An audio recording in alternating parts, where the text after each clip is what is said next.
The death of Cyrus hit the world hard. Arya was luscious, the prize of the desert, but now its golden arches hosted a somber meeting. Cambyses, son of the great Cyrus, sat listening with deaf ears to his mother.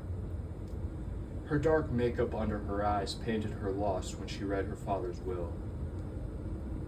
Darius would get Arya, Xerxes would stay east, Cambyses and Cyrus II would inherit a sizable land and a gold bank, staying both retainer princes. The mother needed validation. She looked at Cambyses. "You think Xerxes will accept this, don't you?" He responded, "I trust him. Blood is loyal." He could tell by the way that she nodded that she believed him. For some reason, his heart fluttered so fast he wasn't sure he believed it himself. The luscious greenery kept the wealthy in a cocoon of luxury and would never return to the sand. For that reason alone, Darius and the second Cyrus loved the place. But Cambyses enjoyed the luxury. However, he saw it as it was. A jungle and a sea, and he wished the same thing his father had, to burn the standard down. Trickling water down the pipeline was usable and feasible for a time, but it was by no means sustainable, and the West was united once again. The Shermans have eaten the Far East alive, leaving nothing but scraps and disconnected tribes. The North is where those Sherman originate, and the mountains there are more hostile than the sands here.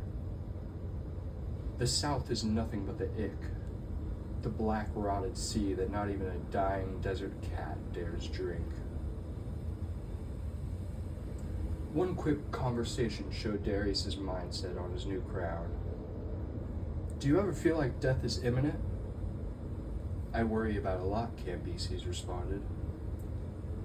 "I feel like Father's decisions have let the creep in." Cambyses tried to quell it. "Father tried his best.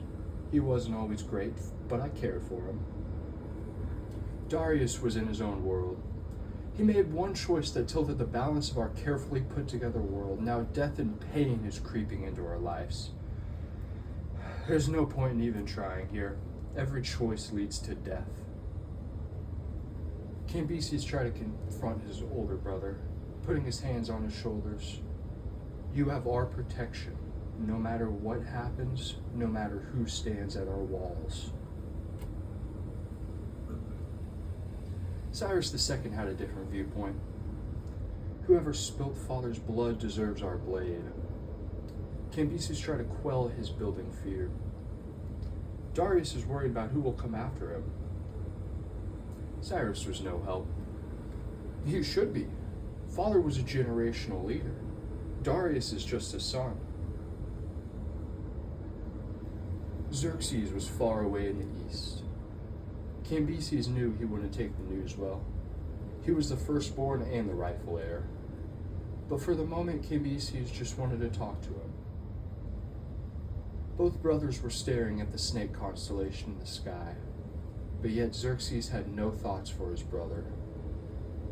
In the east, with hopes of keeping the tie between the Arya household and the Nabu household strong, Xerxes was close friends with Amel Nabu, son of Nabar. The two families always shared a strong affinity. Thus, the Nabus were given a royal spot in the capital of Arya, where both of Amel's cousins, Eleazar and Nabonidus, sat respectively. It was with Amel that Xerxes plotted. The words "it was mine" were frequent to come out of his mouth. Amel was hesitant, but his warning headed no light. "They are our blood. Our blood was already spilled, and now it only matters how much and whose," Xerxes' words echoed. Little did Xerxes know that the two left corners had already launched a campaign where 3,000 troops walked to Arya. The common house in the west joined together and brought banner under banner.